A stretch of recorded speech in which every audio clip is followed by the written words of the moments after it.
Dans cette vidéo, je souhaitais vous parler des signaux qui vous indiquent que vous êtes arrivé à la fin de la lune de miel avec les pervers narcissiques. Alors restez bien avec moi jusqu'au bout. Bonjour, mon nom est Laure Dupré-Lavigne, je suis consultante intuitive et auteure et j'accompagne celles et ceux qui souhaitent s'apporter davantage d'amour pour eux-mêmes, et pour cela, j'utilise plusieurs outils qui sont notamment le tarot de Marseille et le l'EFT. Si c'est votre première visite sur ma chaîne, alors je vous souhaite la bienvenue et n'hésitez pas, si ça n'est pas encore fait, à vous y abonner en cliquant donc tout de suite en bas à droite sur la petite icône rouge, et donc vous serez averti de mes prochaines vidéos. Alors aujourd'hui, j'ai choisi d'aborder donc le thème de la fin de la lune de miel et non pas de la lune de miel elle-même,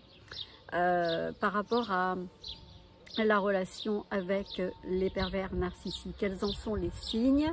Alors aujourd'hui, j'ai choisi un cadre assez verdoyant, assez naturel, qui pouvait faire un... Voilà, ça me permet de vous présenter ce thème un petit peu grave quand même, mais avec un petit peu de légèreté, d'où le décor, et c'est beaucoup plus inspirant pour moi. Alors, quels sont les signes en fait, si vous êtes en relation avec un ou une perverse narcissique et que vous voyez que vous atteignez l'autre étape, qui est l'étape où finalement PN a tout fait pour vous mettre en quelque sorte sous l'emprise, et donc il a pu manifester des tas de comportements, des mots qu'il a utilisés pour vous mettre en valeur. Il a créé des circonstances qui ont pu vous mettre vraiment en confiance, que vous puissiez rentrer dans l'histoire. Et il s'avère que, voilà, on peut nommer ça la lune de miel, donc je pense que vous trouverez des vidéos sur le sujet. Et cette phase de lune de miel, c'est finalement cette phase, j'allais dire, assez idyllique, où vous vous dites, ça y est, c'est la magnifique histoire, c'est la personne de ma vie, c'est vraiment la personne que j'attendais depuis toujours. C'est vraiment cette personne qui arrive et qui, c'est comme si c'était mon âme sœur, mon âme jumelle. C'est cette personne-là que j'attendais dans ma vie, et il ou elle est la seule personne qui puisse me comprendre. Donc bref, c'est comme si vous aviez mis une espèce d'idéal autour de cette personne. Et cette personne, finalement, elle vous a vendu qu'elle était faite pour vous, que vous vous étiez destinés l'un pour l'autre, et que le moment de cette rencontre arrive, et là, voilà, vous vivez sur un nuage, et finalement, c'est ce qu'on appelle cette période de lune de miel, où finalement tout est beau, tout est magnifique, il n'y a rien à... C'est tellement parfait que c'en est même inquiétant. Enfin, inquiétant, quand j'entends inquiétant, ça veut dire que c'est presque trop beau pour être vrai. Voilà. Or, quand cette étape est passée, eh bien, il arrive un moment donné qui peut être même assez brutal, où vous vous rendez compte que y a quelque chose qui change tout à coup. Alors, c'est de ça dont j'ai envie de vous parler. Si vous êtes en lien avec une personne et que vous vous posez cette question de savoir il se passe quoi exactement, c'est quoi le problème, et que ça indique finalement que vous en êtes arrivé à un point qui marque le début d'autre chose, une nouvelle étape,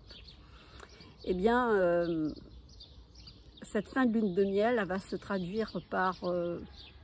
différentes choses que je vais vous citer comme ça, un petit peu à l'avenant. Première chose, c'est que vous allez vous rendre compte que cette personne, elle va modifier la manière de communiquer avec vous. Ça veut dire que si elle a été extrêmement régulière dans les contacts, elle peut d'un seul coup changer de rythme. Elle peut d'un seul coup finalement commencer à ne plus répondre aussi non pas régulièrement ni spontanément à vos appels, mais vous allez constater qu'il va y avoir des moments où elle va vous invoquer peut-être des excuses, mais elle ne va pas avoir la même réactivité qu'elle avait pu avoir au tout début de votre rencontre et au tout début de vos contacts. Donc la nature et la fréquence et la manière de communiquer va légèrement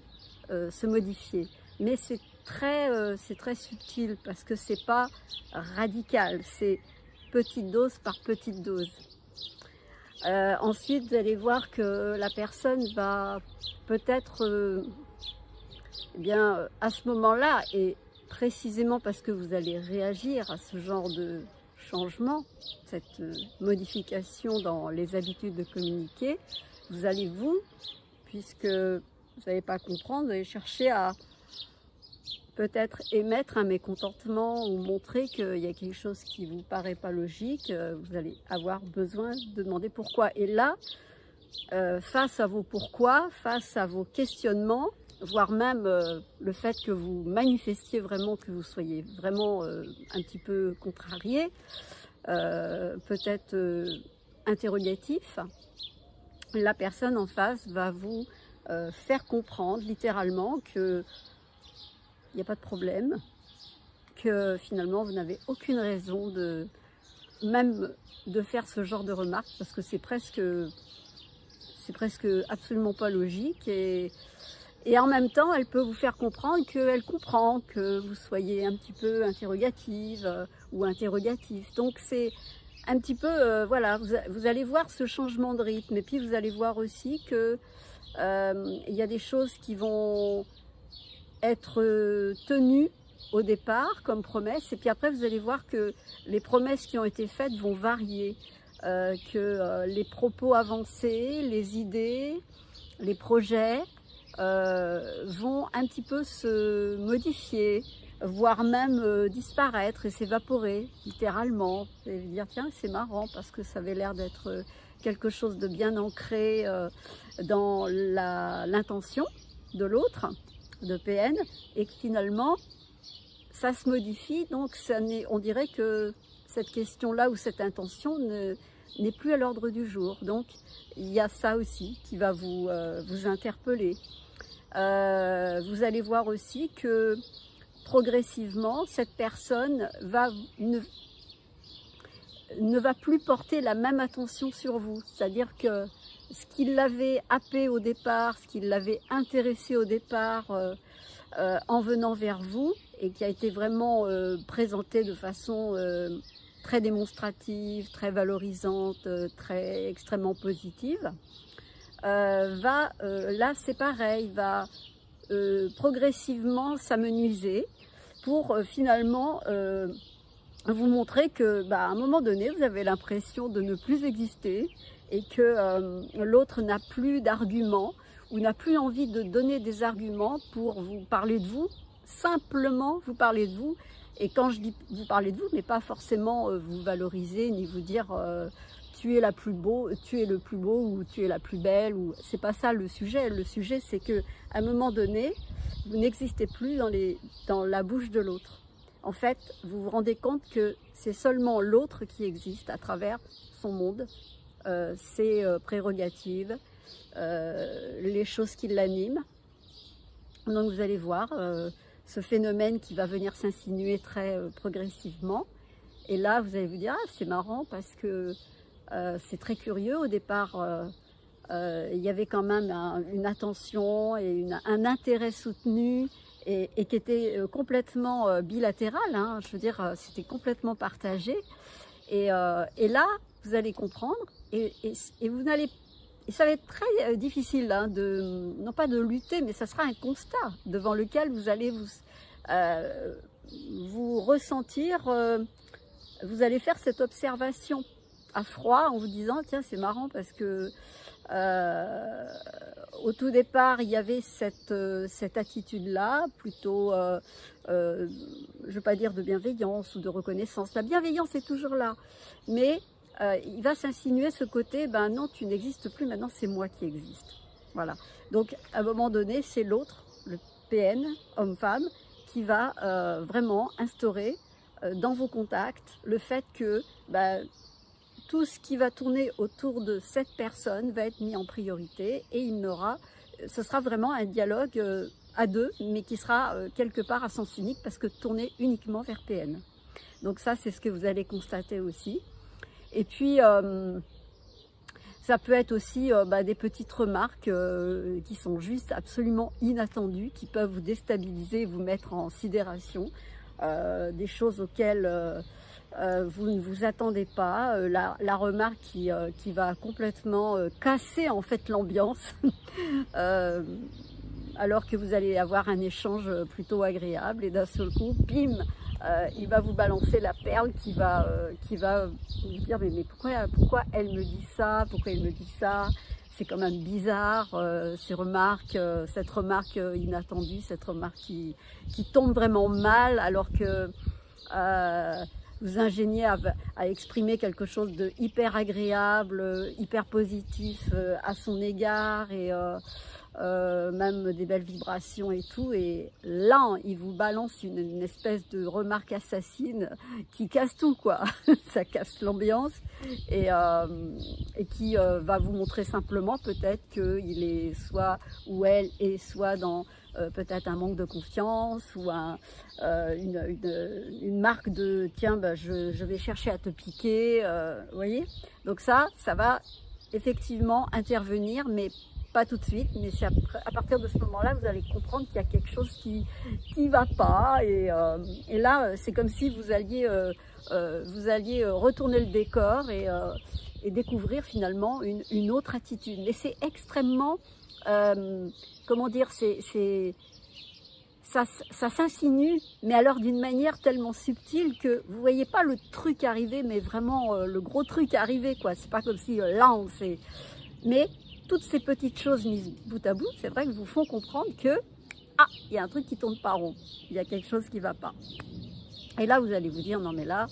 je commence à voir autre chose. Puis vous allez peut-être aussi vous rendre compte que, comme vous savez, PN est quand même quelqu'un qui porte des masques, il ment en permanence. Donc si au départ il a mis beaucoup d'efforts, il a fait il s'est mis une grande pression et gardé un énorme contrôle pour dissimuler finalement ces aspects, pour vous laisser dans la confiance, pour vous laisser croire que, et puis pour que vous soyez mais vraiment dans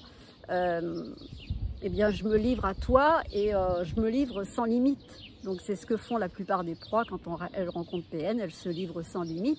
et donc elles mettent aucune opposition, elles y vont et elles mettent tout leur cœur pour exprimer ce qu'elles ont envie d'exprimer, et PN fait tout pour ouvrir en fait le champ et ne rien laisser paraître qui pourrait faire douter une seule seconde sa proie ou sa victime qu'elle aurait tort de justement se donner comme ça. Donc à force de contenir en fait ce comportement qui est pour moi une forme de maîtrise de soi, hein, un contrôle que PN vraiment, je veux dire, il est dans ce contrôle permanent. Donc à un moment donné, il va lâcher ce contrôle, c'est obligé, puisque il a réussi à obtenir ce qu'il voulait en termes de ça y est, je t'ai mis sous emprise. Et quand il a compris que vous étiez sous emprise, maintenant il peut passer à l'opération suivante, qui est donc la fin de la lune de miel, et passer à la phase je veux te contrôler, maintenant je veux te blesser, maintenant je veux montrer mon pouvoir. Et eh bien il va y aller par petites touches, par des petits comme ça, des petites attaques un petit peu sournoises, des petits pics qui sidèrent un petit peu, et tout ça parce qu'il va chercher à vouloir vous contrôler et surtout à avoir le pouvoir en vous blessant, ce qui va lui apporter vraiment ce qui est là vraiment le but de sa recherche, puisque le problème du PN et des PN en général, enfin des PN tout court, hommes-femmes, c'est qu'ils sont habités par le vide. Ils sont habités par le manque d'estime d'eux, par le manque d'amour d'eux, par ce vide existentiel qui est juste un puits sans fond. Et une fois que ils ont réussi à faire de leur victime vraiment la proie, hein, et qu'ils ont réussi en fait à instaurer leur emprise, eh bien là ils vont commencer à jouer. Là ils vont commencer à jouer et c'est là où vous allez comprendre que on n'est plus dans la lune de miel et que là on est passé à une phase qui peut être décisive, hein. Ça veut dire que soit vous avez compris effectivement que la personne que vous avez en face de vous, je parle à vous les proies, n'est pas du tout la personne que vous pensiez, à savoir que c'est peut-être pas la personne bienveillante ni la belle personne que vous pensiez imaginer rentrer dans votre vie, la personne idéale, hein, parce que c'est souvent comme ça qu'on les perçoit quand ils rentrent dans nos vies. Et là, il y a deux solutions. Soit vous êtes sur vos gardes, vous avez compris parce que vous connaissez déjà le truc, hein, vous êtes déjà passé par là. Donc vous allez vous mettre sur vos gardes, vous n'allez pas rentrer complètement et vous allez mettre là pour le coup tous les freins et vous allez mettre tous les systèmes de verrouillage automatique en action pour éviter peut-être de, voilà, c'est une forme de manière de vous défendre en fait, hein, de ne pas tomber dans le panneau, quand bien même vous y êtes quand même tombé, mais avec je veux dire en sachant quand même, je ne sais pas si c'est bien de dire avec contrôle, mais quelque part c'est bien d'être conscient. Mais si par contre vous êtes complètement, vous ne savez pas dans quoi vous êtes et que vous êtes tombé littéralement dans le panneau de cette personne et que vous l'avez idéalisé au point de vous dire que vous ne pouvez plus faire machine arrière, que vous êtes complètement piégé, là je vous dis faites attention parce que c'est...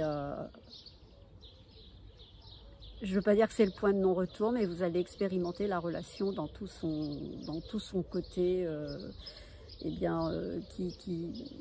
peut vous dégrader, qui peut vous mettre, qui peut vous faire souffrir littéralement. Et là, j'allais dire, quand vous en êtes arrivé à ce point où finalement vous ne connaissez pas ce qu'est la relation toxique, eh bien vous allez vous sentir piégé et entourez-vous, mais c'est bien de le savoir, c'est bien d'en être conscient, et même si vous n'en êtes pas conscient, voilà, vous allez expérimenter en fait ce qu'est qu'une relation avec un pervers narcissique. Et après, le temps que cette relation va durer ne va dépendre que de votre prise de conscience à un moment donné, d'en sortir et de vous dire bon, là il y a quelque chose qui ne va pas bien en moi, et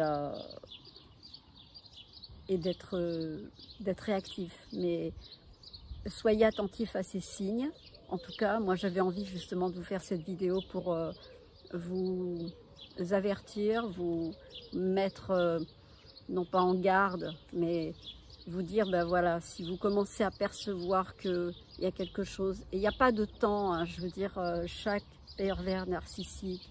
a sa... comment dire, il n'y a pas de méthode applicable pour un PN. Enfin, globalement, synthétiquement, c'est comme ça que ça se passe, mais pour certains PN, l'emprise va être au bout de, admettons, 15 jours, pour d'autres ça va être 6 mois, pour d'autres ça va être 1 an, vous voyez ce que je veux dire? Donc il n'y a pas de règle. Hein, ils peuvent manifester en fait voilà, leur emprise plus ou moins rapidement, tout dépend de qui vous êtes,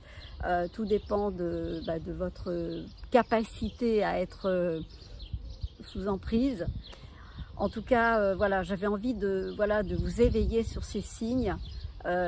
qui ne sont pas irréversibles. Enfin, moi je dirais que dès lors qu'on est vraiment sous emprise, c'est vrai que là il y a déjà, c'est comme si vous étiez ferré, donc c'est quand même quelque part, là vous êtes coincé quand même quelque part. Là vous êtes un petit peu englué dans le truc et ça va pas être facile de vous en sortir. D'ailleurs, la prochaine vidéo, je vous parlerai de